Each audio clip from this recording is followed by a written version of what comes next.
पूज्याय राघवेन्द्राय सत्यधर्मरताय च भजतां कल्पवृक्षाय नमतां कामधेनुवे कृष्णाय वासुदेवाय देवकी नंदनाय च நந்தகோபகுமாராய கோவிந்தாய நமோ நமः. ஐந்தாவது வேதம் என்று போற்றப்படும் மகாபாரதம் பார்த்து வருகிறோம். தர்மத்தின்படி கிடைக்க வேண்டிய ராஜ்யத்தை பலமுறை கேட்டும் தர மறுக்கும் கௌரவர்கள் வேறு வழியின்றி பகவான் கிருஷ்ணனை தூதுவனாக அனுப்பி ராஜ்யத்தை பெற வேண்டி பணிக்கு அஸ்தினாபுரம் சென்று திருதராஷ்டிரன் தன்னுடைய குழந்தைகள் மேல் இருக்கக்கூடிய வியாமோகத்தினால் அவன் செய்கின்ற அத்தனை அதர்மத்திற்கும் துணை இருக்கிறான். இதனால் இந்த விளைவு அவனுடைய குலத்தையே நாசமாக்கப் போகிறது என்று எச்சரித்தான் கிருஷ்ணன். பகவான் கிருஷ்ணனை தொடர்ந்து பரசுராமர், கண்வ ரிஷிகள், நாரத மகரிஷி மட்டுமின்றி காந்தாரி உட்பட நிறைய உபதேசங்களை கூறியும் எதையும் செவிமடுக்காது துரியோதனன் தூதுவனாக வந்த கிருஷ்ணனையே கட்டி போட எத்தனைத்தான். அப்போ பகவான் விஸ்வரூபம் காண்பித்தான், பக்தர்களை மகிழ்வித்தான். இனி இதற்கு தீர்வு யுத்தம் ஒன்றே என்று தீர்மானமானது. ஏன்னா யுத்தம் என்பது மிகவும் மிகவும் கீழ்த்தரமானது. நிறைய உயிர்களை பலிவாங்குவது. அதை கடைசி பட்சமாகத்தான் வைத்திருக்க வேண்டும். எப்படியும் யுத்தத்தை தவிர்க்க வேண்டும் என்று பாண்டவர்கள் உளமாற நினைத்தனர். ஆனால் எப்படி கேட்டும் கொடுக்கவில்லை என்றால் அதனுடைய தீர்வு என்னதான்? அப்போ பகவான் கிருஷ்ணன் குந்தியை சந்தித்து உன்னுடைய பிள்ளைகளிடம் சொல்ல வேண்டியது ஏதாவது இருக்கிறதுனா நீண்ட உபதேசம் செய்தால் அதனை பீஷ்ம துரோணாதிகளும் கேட்டு துரியோதனிடம் கூறினர். அப்பா, நீ நினைப்பது போல் யுத்தத்தில் அவர்களை வெல்வது எளிதல்ல. நாங்கள் உயிரோடு இருப்பது இனி சொல்பதிடமே. யுத்தத்தில் நாங்கள் 2 பேரும் வீழத்தான் போகிறோம் என்பதை சூட்சமாக சொல்லியாச்சு. இதற்கு மேலும் துரியோதனன் கேட்டபாடில்லை. கர்ணனை சந்தித்தான் பகவான் கிருஷ்ணன். அவருடைய பிறப்பினுடைய ரகசியத்தை சொல்லி பாண்டவர்களில் நீ மூத்தவனாக இருந்து ராஜ்ய பரிபாலனம் செய் என்று சொன்ன போதும் அதனை மறுத்தான் கர்ணன். நேர உபப்ளாவ நகரத்திற்கு வந்து அங்கு என்ன நடந்தது என்பதனை பாண்டவர்களிடம் தெரிவிக்க, அப்ப யுத்தம்தான் இதற்கு தீர்வு என்று குருக்ஷேத்திற்கு சென்று இன்னும் 7 நாட்கள் தான் யுத்தத்திற்கு இருக்கிறது. கூடாரம், உணவு, ஓய்வு, இது இத்தனை விஷயத்தையும் கவனிக்க வேண்டும் அல்லவா?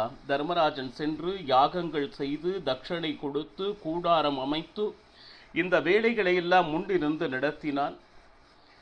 இந்த சமயத்திலே துரியோதனன் அவன் ஒரு தூதுவனை அனுப்புகிறான். சகுனியினுடைய மகன் உலூகன் எவ்வளவுக்கு எவ்வளவு ஒருவருடைய மனதை துன்பப்படுத்த முடியுமோ, காயப்படுத்த முடியுமோ அப்பேற்பட்ட வார்த்தைகளை தூதுவன் மூலம் துரியோதனன் அனுப்பியிருந்தான். ஏன்னா துரியோதனுடைய மனசு முழுக்க அதர்மம் நிரம்பி இருக்கிறது. எந்த மனது மகிழ்விக்குமாறு எந்த ஒரு வார்த்தையும் அவனுக்கு பேச தெரியாதபடி அவன் வளர்ந்திருந்தான். அதுதான் களி என்று சொல்வார். களியினுடைய மொத்த அவதாரமே சாந்தி என்பது அல்ல. நிம்மதியை கெடுக்க வேண்டும், மற்றவர்களை இகழ வேண்டும், அதனால் அவன் சந்தோஷப்பட வேண்டும். பார், அப்போ இது அத்தனையும் கேட்ட பின்னும் உலூக்கனை எதுவுமே செய்யவில்லை பாண்டவர்கள். நீ இங்க இருக்கிறதா இருந்தா இருக்கலாம், நீ கிளம்புறதா இருந்தா கிளம்பலாம் அப்படின்னாங்க. உடனே உலூக்கன் சென்றான். இப்போ யுத்த ரணாங்கத்திலே என்ன நடந்தது என்பதை பார்க்கும் அந்த அபரூபமான சக்தியை சஞ்சயனுக்கு வேதவியாசர் அருளியிருந்தார். திருதராஷ்டிரன் பலவிதமான கேள்விகளை கேட்கிறான் சஞ்சயனிடம். இந்த பூமி எப்படிப்பட்டது, எப்படி உருவானது, அதில் பஞ்சபூதங்கள் என்று சொல்கிறார்களே அவர்கள் அதையது குணம் என்ன, அப்படி இல்லை. இதையெல்லாம் கேட்டறிந்து சென்று விட்டான் சஞ்சயன். சில நாட்கள் கழித்து சஞ்சயன் வரும் பொழுது, அப்பா, யுத்த ரணாங்கத்தில் என்ன நடந்து கொண்டு இருக்கிறது அப்படின்னு திருதராஷ்டிரன் கேட்க, முதல் வார்த்தை பீஷ்மர் வீழ்ந்தார் என்று ஆரம்பிக்கிறான் சஞ்சயன். துடிதுடித்தான் திருதராஷ்டிரன். ஏன்னா திருதராஷ்டிரன் மலை போல் நம்பியது. திருதராஷ்டிரன் மட்டுமல்ல, துரியோதனனும் மலை போல் நம்பியது பீஷ்மாச்சாரியர். யுத்தத்தின் 10வது நாளில் பீஷ்மர் வீழ்ந்தார் அப்படிங்கிற அந்த செய்தி கேட்ட உடனே நானே பீஷ்மனை கொன்று விட்டேனே அப்படின்னு சொல்லிட்டோம். அஸ்தினபுரத்திற்கு பலமாக இருந்தார், என்னுடைய குழந்தைகள் அவர்களால் ரட்சிக்கப்படுவார் என்கின்ற நம்பிக்கையோடு இருந்தேனே, இப்படி அவர் வீழ்ந்தார், ஏன், எப்படி அப்படின்னு சொல்லிட்டு சஞ்சயனிடம் கேட்க ஆரம்பித்தவுடன் சஞ்சயன் முதல் நாளிலிருந்து ஆரம்பிக்கிறார். முதல் நாள் குருட்சேத்திரத்தில் பாண்டவருடைய சேனையும் கௌரவருடைய சேனையும் எப்படி அணிவகுத்திருந்தது, அந்த வியூகங்கள் என்ன, யாருக்கு பின்னால் யாரை பாதுகாக்க யார் யார் முன்னும் பின்னும் இருந்தனர் என்கின்ற அற்புதமான விருதாந்தம், அந்த வியூகங்களை பற்றியெல்லாம் சொன்னான். அதை ஆர்வமாக கேட்டுக்கொண்டிருந்தான். திடீரென்று தர்மராஜனுக்கு அந்த கௌரவ சேனையினுடைய எண்ணிக்கையை பார்த்து ஒரு விதமான பயம். அந்த நேரத்தில் அர்ஜுனன் வந்தான். ஏன் பயப்படுகிறார்? சத்தியத்தோடு எவர் ஒருவர் தர்மத்திற்காக யுத்தம் செய்கிறார்களோ அவர்களுக்குத்தான் வெற்றி. மட்டுமா, பகவான் கிருஷ்ணன் யார் பக்கம் இருக்கிறாரோ அவர் பக்கத்தான் வெற்றி. சத்தியம் இருக்கும் இடம் வெற்றி, கிருஷ்ணன் இருக்கும் இடம் வெற்றி. சத்தியமும் கிருஷ்ணமும் வேறு இல்லை, இரண்டும் ஒன்றே. அப்பேற்பட்ட பகவான் நம்மிடம் இருக்கும் பொழுது உங்களுக்கு ஏன் இந்த பதட்டம் வருகிறது அப்படின்னு அர்ஜுனன் தர்மராஜனை தைரியம் எடுத்தார். ஏன்னா பகவான் கிருஷ்ணன் இருக்கும் இடத்தில் ஜெயம் அப்படிங்கிறதுல ஏதாவது சந்தேகம் இருக்கா?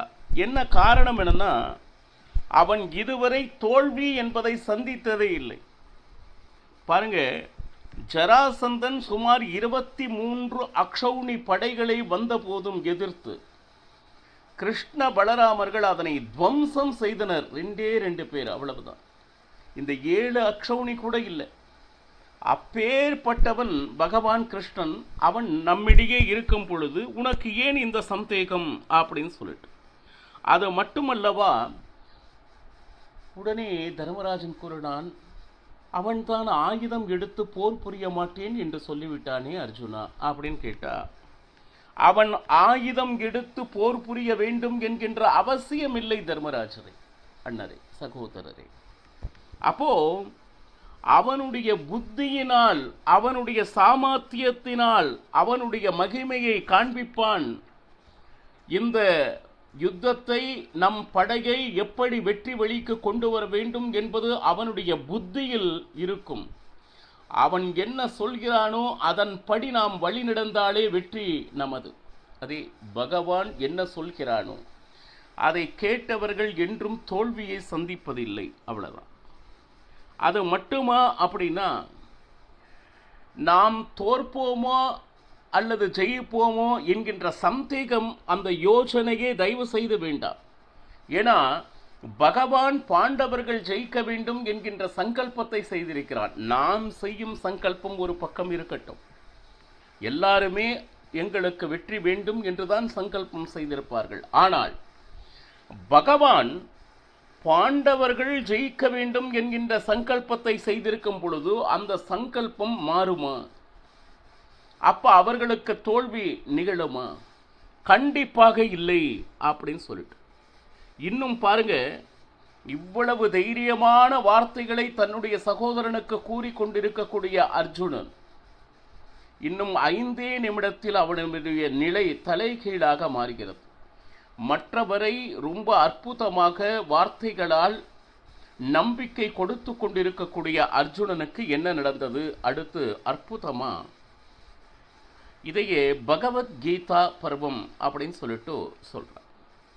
யுத்தம் ஆரம்பம் ஆகின்ற தினம் காலையில், விடியற் காலையில் அனைவருமே வேகமாக எழுந்திருத்து யாக யஜ்ஞங்களை செய்து தட்சணை கொடுத்து பிரார்த்தனை செய்து நாங்கள் வெற்றி பெற வேண்டும் என்று அனைவரிடம் வேண்டினர். இதில் பாண்டவர்களும் சரி கௌரவர்களும் சரி யாருக்குமே தாங்கள் வெற்றி அடைய வேண்டும் என்கின்ற முனைப்பு இருக்கத்தானே செய்யும். அது தர்மமா அதர்மமா அதை பற்றி முக்கியமில்லை, நான் வெற்றி பெற வேண்டும். அப்போ மகாபாரதத்தினுடைய சாரமே பகவத்கீதை. அந்த பகவத்கீதை எப்படி வந்தது? ஒரு பாரிஜாத மலரில் இருக்கக்கூடிய மகரந்தத்தை போன்றது.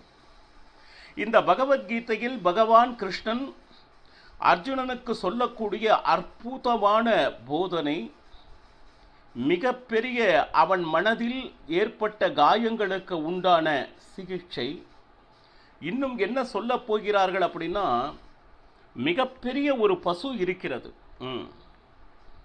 அந்த பசு வேதங்களின் மொத்த சாரமாக நின்று கொண்டிருக்கிறது. கோ அப்படின்னா பசு, கோ என்றால் வேதம் என்றும் பொருள். வேதத்தின் மொத்த உருவமாக இருக்கக்கூடியது அந்த பசு. சரி, அந்த பசுவனுடைய அந்த கோவை மேய்ப்பவன் கோபாலகன் யாருன்னா அவனே பகவான் கிருஷ்ணன். சரி, இப்போ அந்த வேதத்தினுடைய பிரதிபாத்தியனாக இருப்பவன் பகவான் கிருஷ்ணன். இங்கு இருக்கக்கூடிய அந்த பசுவனுடைய காப்பவன் யாருன்னா இந்த கோபாலகன், அவனே கிருஷ்ணன். சரி, அங்க இருக்கக்கூடிய பசுவனுடைய கன்று யார் அப்படின்னு கேட்டீங்கன்னா அவனே அர்ஜுனன். அப்போ அந்த பசு கொடுக்கின்ற பாலினை சும்மா மேலோட்டமாக அந்த குழந்தைக்கு கொடுப்பாங்க. மீது இருக்கக்கூடிய அத்தனை பாலும் வெளியே இருக்கக்கூடிய ஜனங்களுக்கு வந்துவிடும். இதுதானே உண்மை, ரைட்? அப்போ வேதத்தினுடைய சாரமாக இருக்கக்கூடிய அதனை கறப்பவன், வேத சாரத்தை கறந்து இந்த உலகத்திற்கு கொடுப்பவன் யாருன்னா கோபாலகனாக இருக்கக்கூடிய பகவான் கிருஷ்ணன் கறக்கின்ற பாலே பகவத்கீதை.